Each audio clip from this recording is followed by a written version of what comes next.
De retour sur le plateau de l'Africa Newsroom avec nous, notre éditorialiste Alfred Chango, également notre invité, Dr Juan Noel Nsoué Ondo. Donc je rappelle que vous êtes secrétaire d'État à l'information de Guinée équatoriale. Nous a rejoint sur le plateau Pancracio et Sonomi Togo Obono. Vous êtes délégué permanent adjoint à l'UNESCO. Bienvenue.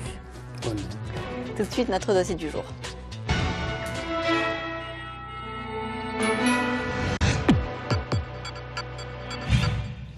Les revenus pétroliers équato-guinéens représentent près de 90% des recettes de l'économie du pays. Dans un souci de diversifier cette économie, le gouvernement, en 2012, a lancé un vaste plan pour le développement du secteur touristique. Pour l'heure, le tourisme en Guinée équatoriale demeure essentiellement un tourisme d'affaires. Mais d'ici peu, les autorités espèrent attirer les visiteurs provenant notamment de la sous-région. Reportage de notre correspondant en Guinée équatoriale, Serge Kofi.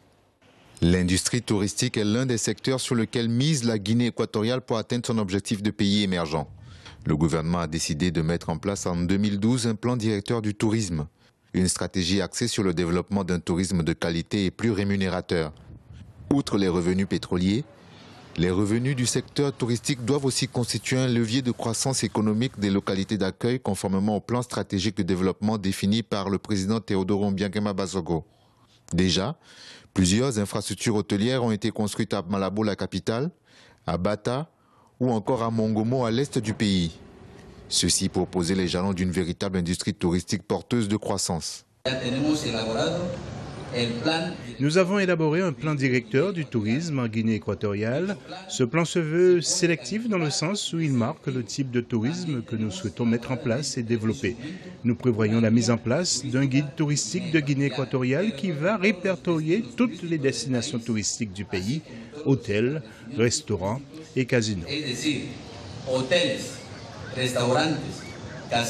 La particularité touristique de la Guinée équatoriale réside dans la grande variété des points d'intérêt, la diversité et la multitude des paysages, mais également de son image de pays producteur de pétrole. Une situation qui a vu se développer sur l'ensemble du pays un nouveau type de tourisme que les hôteliers voient arriver.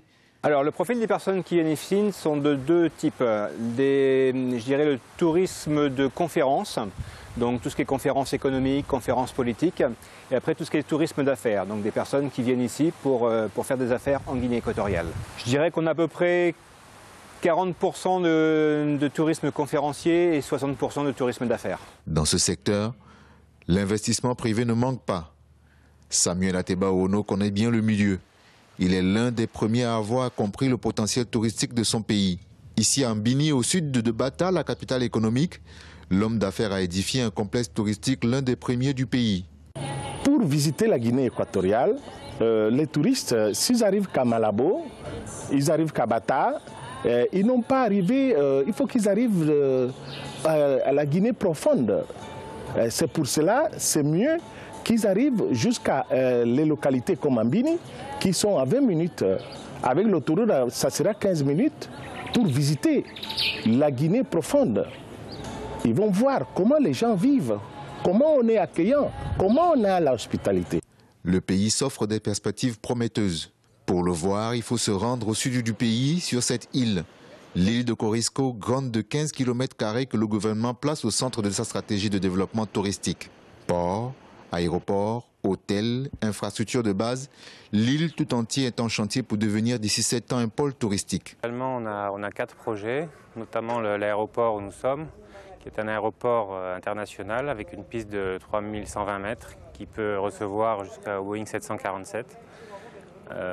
Donc nous avons aussi le port de Corisco qui vient de démarrer, qui aura un terre-plein de 10 hectares avec 180 mètres de quai à -5, qui permettra de désenclaver l'île de Corisco. Nous avons l'adduction d'eau, donc d'eau potable, qui va desservir tout le village et toutes les infrastructures présentes sur l'île et à venir, ainsi qu'un hôtel qui est en cours de finition, là, qui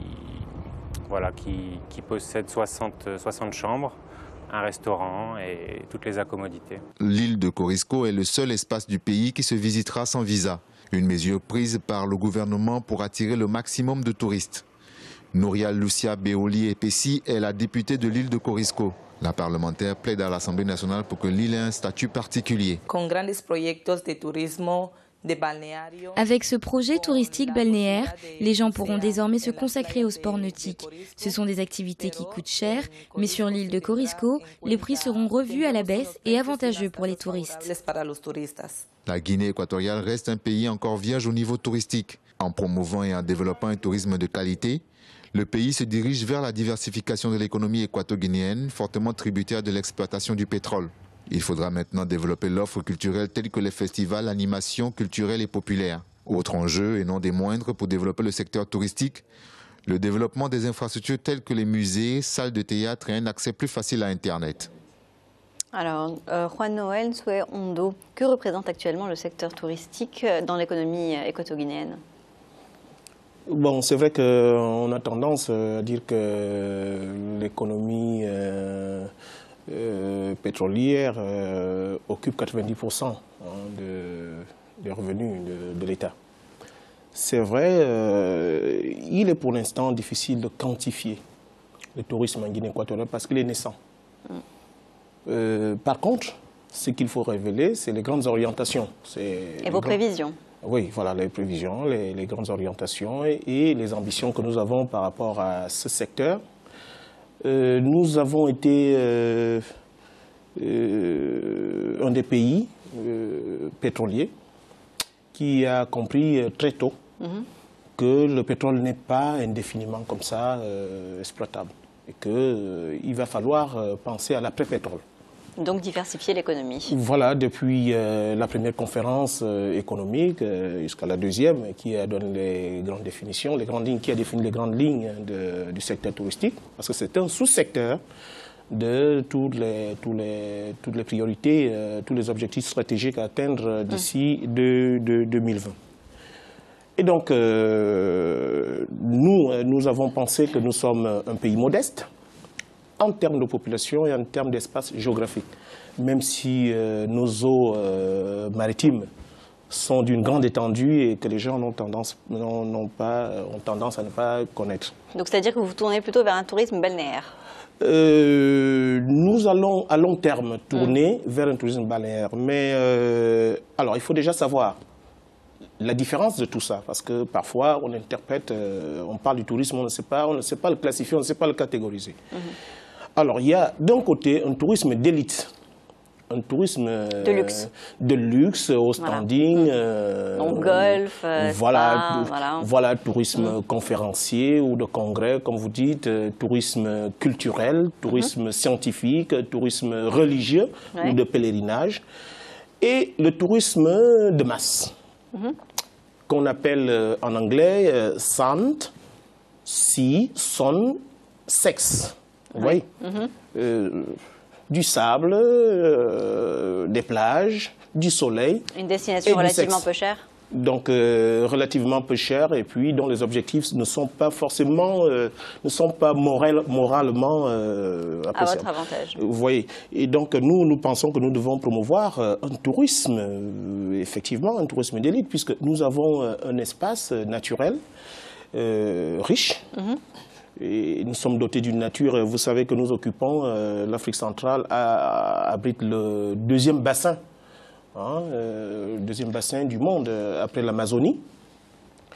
Et nous pensons que nous sommes garants et nous savons, nous prenons conscience de la responsabilité que nous avons en Afrique centrale quant à préserver ce milieu naturel. Alors justement, par rapport à cette question d'Afrique centrale, je vais me tourner également vers notre autre invité, Pancratio Essonlo Mitogo Obono. Récemment, la Guinée équatoriale s'est prononcée contre la libre circulation des populations dans l'espace CEMAC. Est-ce que vous ne pensez pas que ça va au contraire jouer au désavantage du secteur touristique équato-guinéen? Franchement, je ne pense pas. Et ce n'est pas une attitude de frein à l'intégration, mais plutôt de préparation de l'intégration. C'est-à-dire que si nous regardons la zone CEMAC, la BAC, la Banque des États de l'Afrique centrale, la réforme a été initiée, entamée, exécutée par la Guinée équatoriale avec ses C'est-à-dire que ce que vous critiquez, c'est que le reste des pays de la zone CEMAC n'ont pas terminé de répondre aux exigences de la réforme. C'est-à-dire qu'il y a des préalables pour qu'il y ait une libre circulation, même ici même en Europe. L'espace Schengen, vous avez des lois, il y a des préalables, il y a un passeport, une identité Schengen, il y a des accords entre C'est-à-dire que toutes les conditions ne sont pas réunies actuellement. C'est-à-dire que les conditions ne sont pas réunies, même si je ne suis pas au pays, mais nous apprenons et nous recevons des informations comme quoi le gouvernement travaille là-dessus. C'est-à-dire qu'il faut finir, il faut parachever tout le processus qui a été dessiné pour cette intégration effective. On va demander justement au secrétaire d'État à l'information où en est ce travail gouvernemental. Non, le gouvernement de Guinée équatoriale ne travaille pas en vase clos. Il travaille de concert avec nos pairs de l'Afrique centrale et même de la communauté internationale. Vous savez, les questions d'intégration régionale ne sont pas des questions à court terme. C'est des questions à court, moyen et long terme qu'il faut traiter. Et donc, il y a des questions, il y a des prérequis, comme M. Pancracio vient de le dire, il y a des prérequis techniques qu'il faut mettre en place.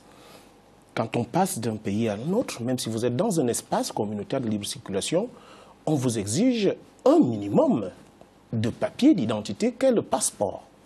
Et aujourd'hui, le monde tend vers la biométrie, et donc le passeport biométrique devrait être nécessaire pour tous les États. Même quand vous arrivez à l'aéroport de Roissy, n'est-ce pas, vous avez d'un côté passeport européen et de l'autre côté tous les autres passeports. Ça montre que le passeport est le document exigé pour tout le monde.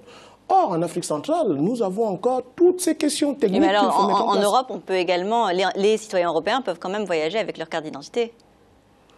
Bon, qu'est-ce qu'il faudrait faire? Là, vous voyez, à l'intérieur, là, vous parlez à l'intérieur de l'espace européen. Mais lorsqu'un ressortissant, qu'il soit européen ou non, de l'espace, il doit présenter son passeport.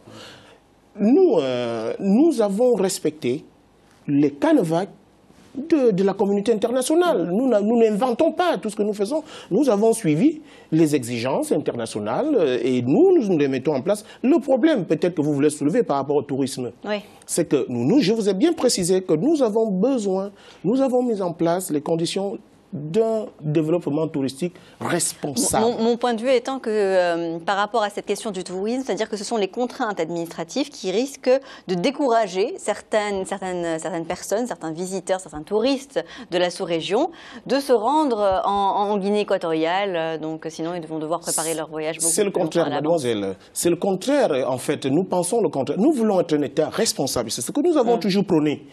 La Guinée équatoriale est un pays d'Afrique centrale. Il appartient aux Africains d'Afrique centrale et aux Africains dans l'ensemble.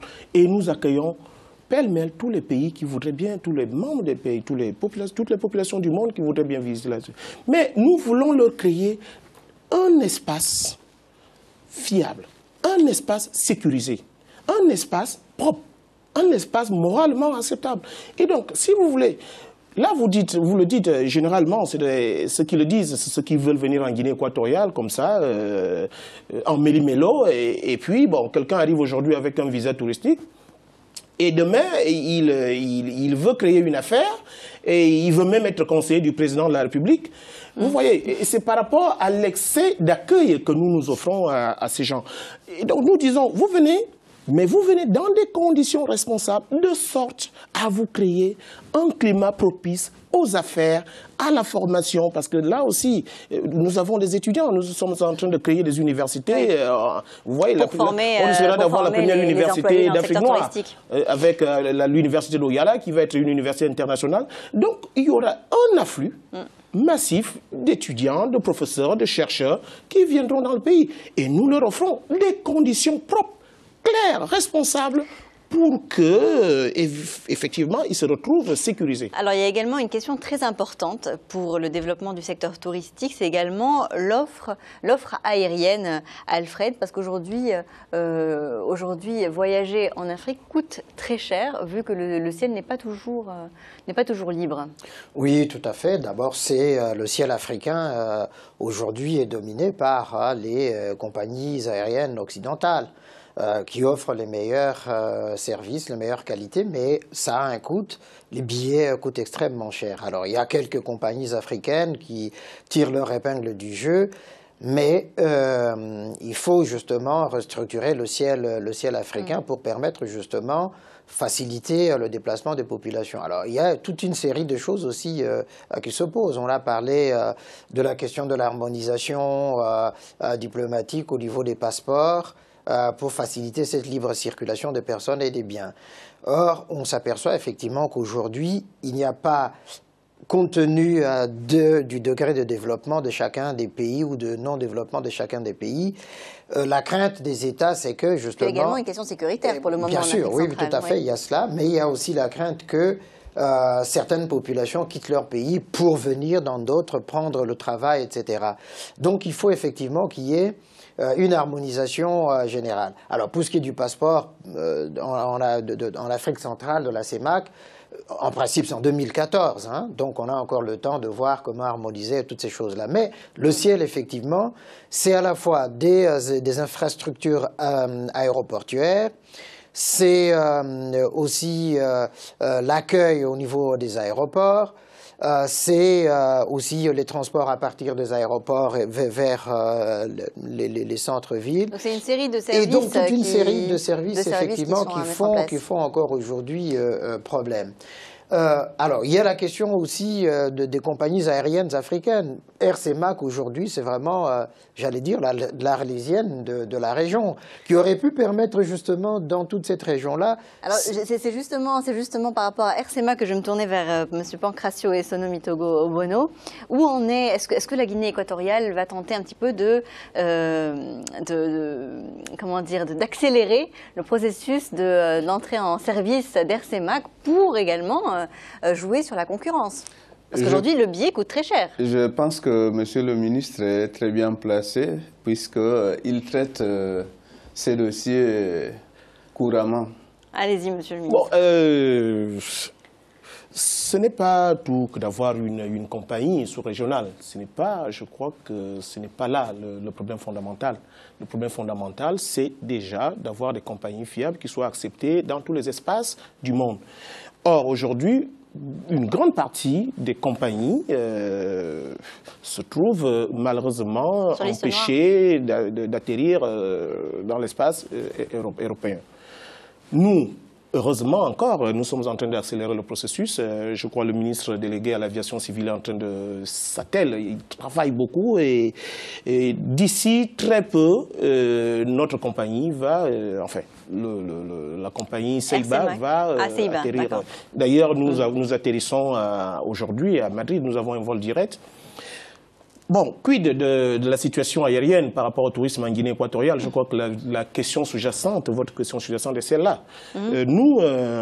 Oui, nous avons développé ce secteur parce qu'il fallait déjà se préoccuper des moyens d'acheminer les populations de tourisme vers la Guinée équatoriale. Aujourd'hui, nous avons 8 compagnies qui survolent l'espace équato-guinéen. Vous avez Seiba, déjà qui est national, qui atterrit en vol direct à Madrid et même à Valence. Et vous avez Lufthansa, vous avez Delta, vous avez Ethiopian Airlines, vous avez Kenya Airlines. Mais alors quand on voit le coût par rapport aux voisins en Afrique centrale de la Guinée équatoriale, le coût reste quand même plus élevé pour se rendre en Guinée équatoriale. Il commence à diminuer parce que, vu que le secteur aérien s'offre à la concurrence, c'est ce que les gens ne savent pas. Et donc, de plus en plus, et vous avez déjà les vols qui étaient très rares. Aujourd'hui, vous avez par exemple Air France qui a 7 vols par semaine. Et vous avez Lufthansa qui en a 5, Iberia qui en a 6. Et donc, vous avez cette concurrence qui, comme moi, je suis venu ici et je n'ai pas payé grand-chose. Donc, il faut déjà rassurer les populations qui voudraient visiter la Guinée équatoriale que les conditions d'accès sont les meilleures. Je vous dis, la classe économique de Ceiba serait la classe d'affaires d'Iberia. Vous voyez, c'est des surprises que vous pouvez avoir si vous prenez la compagnie nationale Ceiba. Et donc, sur le plan national, parce que vous arrivez à Malabo, qu'est-ce que vous faites? Beaucoup ont tendance à se cantonner sur l'île de Bioko, alors qu'il y a une grande diversité de secteurs, de sites à visiter à Bata, à Mongomo, à Ibibiyin, à Nzork, à Konibé, à Kournam, à Corisco, bien entendu. Et on a entendu justement dans le reportage qu'il allait y avoir un document donc, qui allait être d'ici très peu. Alors voilà les conditions que nous allons mettre en place pour favoriser ce climat d'évolution, d'éclosion du tourisme. Nous allons déjà faire, vous avez parlé là de répertoire, un guide touristique. Parce qu'il le faut. Il faut que les gens connaissent exactement qu'est-ce qu'ils vont rencontrer en Guinée équatoriale. Donc, le guide touristique est en train d'être fait. Madame la ministre déléguée s'attelle là-dessus. Vous allez avoir une espèce de répertoire de toutes les potentialités, bon, je ne dirais pas potentialités, de tout le patrimoine historique et culturel de la Guinée équatoriale, les bibliothèques, les centres culturels, les musées. Tout ça, nous en avons. Mais les gens ne le savent pas, puisqu'il n'y a pas un document qui devrait les renseigner là-dessus. Et nous allons avoir nous allons créer un office national de tourisme.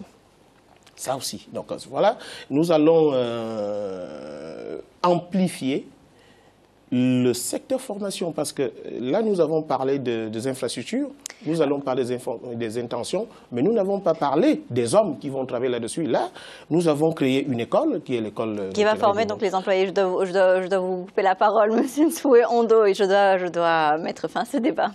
Je vais vous rappeler les principaux titres de l'actualité à retenir. En Mauritanie, la campagne électorale en vue du scrutin législatif et municipal bat son plein. Les candidats vont au-devant des électeurs et tentent de convaincre les derniers indécis à l'approche des élections prévues le 23 novembre prochain. Au Sénégal, de plus en plus de femmes sont représentées au sein des centrales syndicales. Elles entendent faire évoluer ainsi les mentalités, surtout le code du travail pour plus d'égalité entre hommes et femmes. Dr Juan Noel Nsoué Ondo, je rappelle que vous êtes secrétaire d'État à l'information de la République de Guinée équatoriale. Merci d'avoir accepté de participer à l'émission. C'est moi qui vous remercie. Nous allons marquer une courte pause dans l'Africa Newsroom à suivre le dossier économie de votre émission. Reste avec nous.